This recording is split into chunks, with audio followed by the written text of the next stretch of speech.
Guten Freunde, mein Morgen. I'm feeling a lot better today. I was taken care of well by my loving lady friend. And you did most of the work, Albi. You slept on my head and kept me safe. He licked me a lot. Maybe that's what the key is. Puppy licks. Puppy licks fix everything. Puppy licks fix everything. We could probably heal the world with puppy licks. If we could get a puppy to lick the world would probably be better. Ooh, someone's having a healthy breakfast though. You might be thinking to yourself, oh, that's probably the best thing to have after you're sick. Well, this is mine over here. This is my coffee here. I'm not having a healthy breakfast though. I'm gonna throw it in the bin. I ain't eating no vegetables. No, I will. I bet I'm better effort. I don't know why, because I don't know what the hell that's got to do with anything. But I'm gonna eat better. You gonna miss me today when I'm gone? Me? Yeah, you. Yeah. Does that sound convincing? I don't know if that sounded very convincing. There was a little bit of convincing to it, but there just wasn't a lot of convincing to it. Guys, I got stuck in the shower today. I'm probably going to be late. Did you ever do that? It was so warm, and it was nice. And it's just like, okay, I got it now. And I was like, okay, I'm going to count to 10. I'm going to get 10, 9, 8, 7. Okay, no. Why don't you count to 20 and then get out? Because why would you put yourself through that? Okay, do you know what I'll do? I'll rush. I'll run. Where are we going to run to? The car's outside the door. I don't know. But you know, you just start giving yourself excuses and stuff, and so I'm like, I'll do another shampoo. You end up doing like 8 shampoos. You're like, that's enough shampoo. We're like, what about the body wash? I don't really like conditioner because my hair goes like way too like with conditioner, so I don't use conditioner. But I got stuck in the shower. It's so warm and it's so nice, and it's like cold outside, and it's like, oh, I can live in the shower. Some sort of little shower box that you could like walk around in, like a mobile shower box. We'd call it. Give me an interesting name for a mobile shower box. That's today's task. What? We're getting tasks now? God damn it! Homework. School started. It's a bit breezy in here with my funny window because it's kind of closed, but it's kind of open at the same time. So I hope this isn't too noisy now. I won't know till later on because this is the first time test driving the new Windsor because it kind of came down yesterday. When I came home, and I was like so destroyed and so tired, but I was just getting out of the car, and I opened the other window over there, and when I closed this one, or when I opened that one, this one just came down an inch or something. It was like, oh, nuts. So then I had to try and get that up, and then so now this is open, like it's not open, but it's open like a tiny few millimeters, but there's a little bit of, it's nice. It's like aircon. It's like now the car has air conditioning. Cool. You know, Charlotte said to me, she had one of these, or I think she had a Jetta, which I think is like about the same thing, and she had the same problem. So maybe it's like a problem with this particular like version of the car or something. You know, any of you guys have a Bora or a Jetta or a Volkswagen in general and had like similar issues? Because we could get to the bottom of this, guys. We could crack the code. We could be code crackers. Oh yeah! Cold crackers. Can I get cheese in my cracker? She got me again, guys. Goddamn lollipopping. Goddamn lollipopping. She thinks she's got some sort of a power tripper. Look at her. Look at her there. Looking so high and mighty. She just presses the button. That's what she does. She just presses the button. She thinks to herself, I control the flow of the traffic in the morning. You don't control the flow of the traffic in the morning, Joe.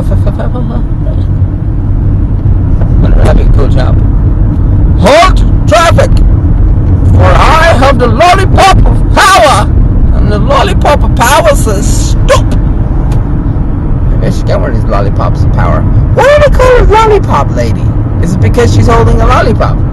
Or is that only in Ireland and the rest of you are going, what in the name of holy crap is that guy talking about with his lollipop lady? She's probably like a warden, a crossing warden, or a traffic warden, or I don't know, but I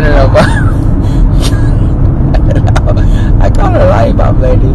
Call me crazy, or call me a lollipop lady. Either way, I have arrived. We're going to get little sister Starlight from the bus stop actually, but yeah, we're collecting her because it's only her 3rd day of school. of proper school. And Albi's here. Albi! Albi! Where's Erica? Where's Erica? He knows Erica's name. So we're stuck in traffic now in Cork. That's the Cork College of College of Commerce. And we're kind of near the river actually that runs through. It's the river there.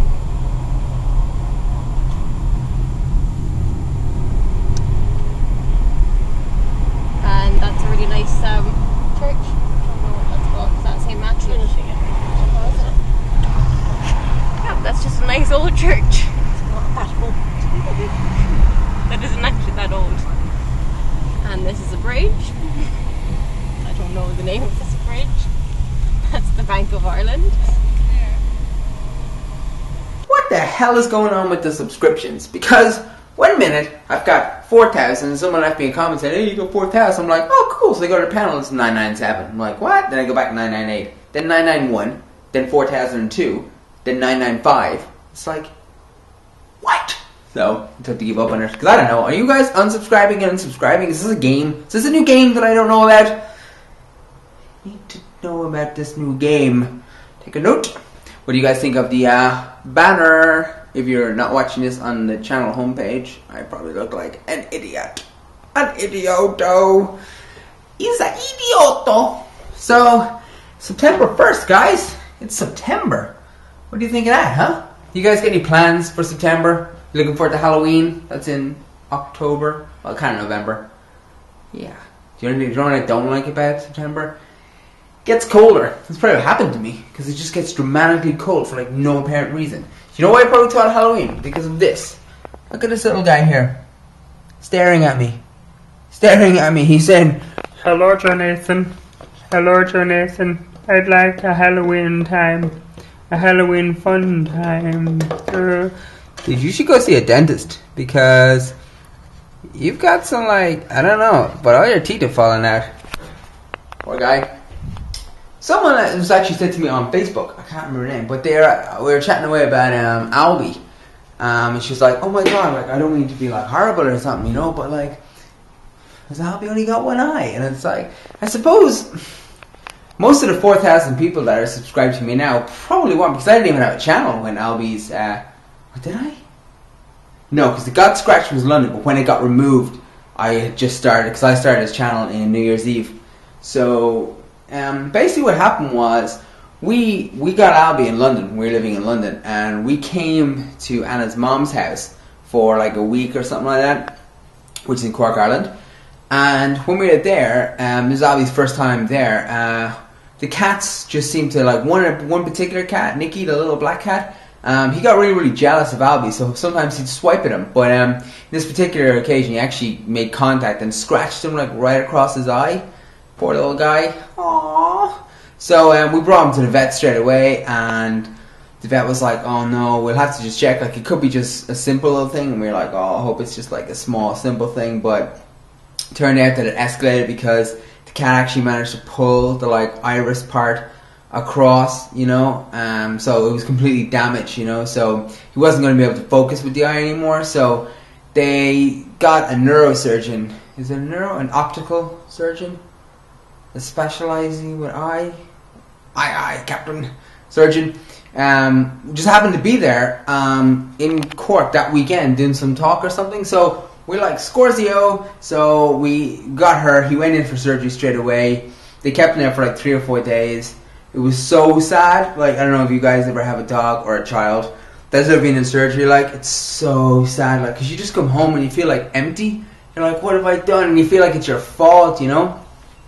Which doesn't help when people come along, all these haters, and are all like, that's why he lost an eye. That's why I start doing that, because people say those things, and it's like, that's really hurtful. Like, why would you say that to someone? Like, he means everything to me and Anna. Like, any of you guys have little dogs, or big dogs, or any animal, or anything, you guys understand. Like, it's not a normal, like, you know, here, Lassie, go out and get the sheep. You know, he's like part of the family, you know, he sleeps in our bed, everything, you know, so it's really, really upsetting when something like that happens, and you feel really helpless, you know, because I'm not a surgeon, like, so I don't know, there's nothing I can do to help. And, you know, think about the little doggies, you know, they don't understand. Do you know what I mean? He's just like, oh no, I'm fine, I just want to stay with you guys, you know. And then the nurse girl, she was taking him away, and he was all like, wait, parents, come back, please, I'm really sorry. He probably thinks he's done something wrong because he's been taken away, you know. And oh, it was really upset. And then they put one of those little cones on him and had to shave the area. And when he came back, like,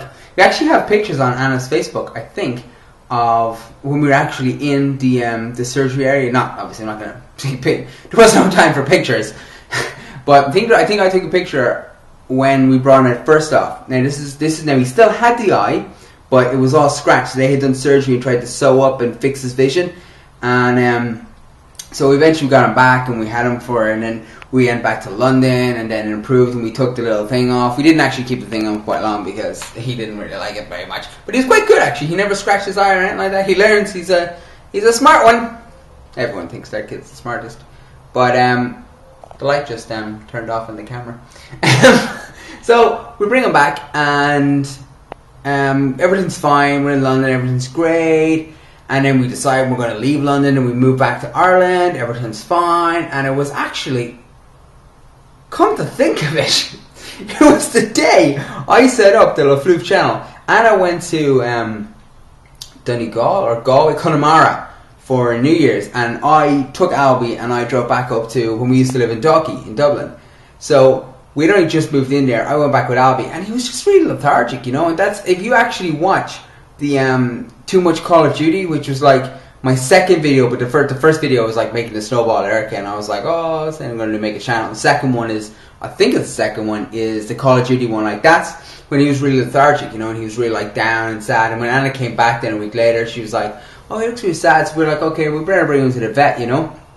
So we brought him to the vet, and the vet like tested the pressure on his eye, and they were like, oh, look, it's like the pressure's too much, you know. He's got glaucoma, it's called, where there's like pressure building up in the eye, and it's really uncomfortable for him, you know, because the pressure is pushing the eyeball outside the socket. Like, now, you know, he looks fine, but he looks really unhappy, you know. So they said, like, you know, they can go and they can spend loads more surgeries trying to reduce the swelling, or they can remove the eye. Now, back when we originally had the surgery at Albi, that was the option, was to remove the eye, but we decided not to go ahead and move the eye because surgeons said, look, there's like a 2 to 10% chance that everything could be fine, the vision could restore. And I wanted to give him that. Like, yeah, it was way more expensive, but I wanted to give him that 2 to 8% chance of continuing with the eye, you know. And then where we were then, it was like, well, you know, they can remove the eye and they can put in like a plastic thing, and us at the vet, we were just like, look, you know, what would Albi want, you know, because I don't know, like, you know, I'm not a trained specialist, so what would he want? The vet said,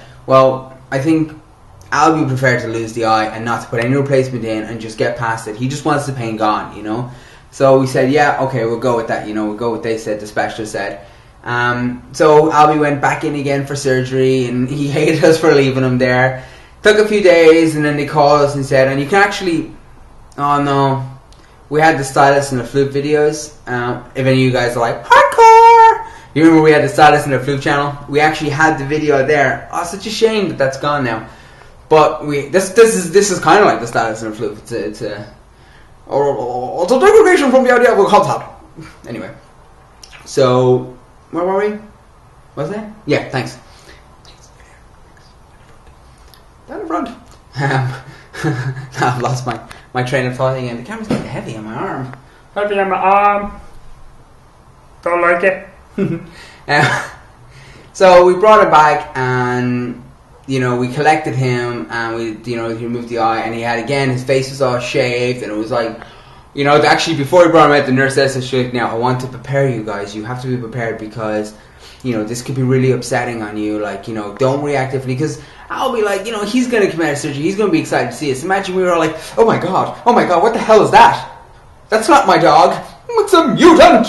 You know, so he kind of prepared us not to react, just to, you know. And it was hard because he came out and he had like a stitching all across here, and he was all shaved around here, and it was like dried blood, and it was like, oh, it was really upsetting. But at the same time, like, he was so happy. He hadn't been that happy or active and jumping around ever since. Even the nurses were saying, like, are they nurses? Vet nurses? I don't know. They were saying that they just like put him up on their hips, and because Albi does not like to be on his own. If you got a Maltese, you understand that they do not like to be on their own. Don't buy a Maltese if you're ever going to leave them on their own. They're not that kind of dog. They're the dog that needs to be brought everywhere with you. Maximum, like, we leave Albi for like 45 minutes, pushing an hour, but anything beyond that, no way, Jose. He's got to come with. Okay, that's just the rule. That's the Albi rule. He made the rules up. He said, I'm going to go crazy if you ever leave me anywhere. So, that's the rule. Although one time, we were doing this big photo shoot and we left him for like 4 or 5 hours. I don't know if he's actually over that yet. That was about like 8 months ago. I hope he's over. He probably wrote it in a journal somewhere. It was like, on that day, they left me for this amount of time. That's probably why he pees and poos sometimes. It's like, bit by bit, I'm getting mine back. But yeah, so he came out and he was like, you know, we were just so thankful to have him back. You know, you just want to like just leave the vets and never ever go back. You just want to bring him home and cuddle him and put him in bed and tell him everything's okay and give him loads of treats and buy him loads of toys and just, you know, make sure that he knows he's a good boy. Good boy, Albi. He gets a treat. And he's just the best boy in the world. Because he makes our life complete. He does. He's just, I don't know, we're not like ready for like a family and stuff, like kids and stuff, but definitely like Albi is our number one priority. Like, and a lot of people don't get that, you know, a lot of people don't understand that. When we go places, like, people don't understand that, you know, Albi is part of our lives. You know, if you are accepting us into your life, you have to accept Albi, because, you know, my siblings, like, they've got children and stuff, and, you know, and I accept that they have children. They have to accept, and I know a lot of people aren't ready for that. People are not ready to accept the dog as part of a family. But people who have dogs tend to be better equipped with dealing with the idea that a dog is more. It's not just like an animal, a mangy dog or anything. I love him, you know. I should go tell him I love him. I should. You should tell him you love him. Leave a comment and tell Albi you love him, for God's sake. It's the least you could do. It's the least you could do. I'm just kidding, guys. I don't know. I have no idea where did that come from. Where did that come from? That was such a September 1st on a Wednesday conversation.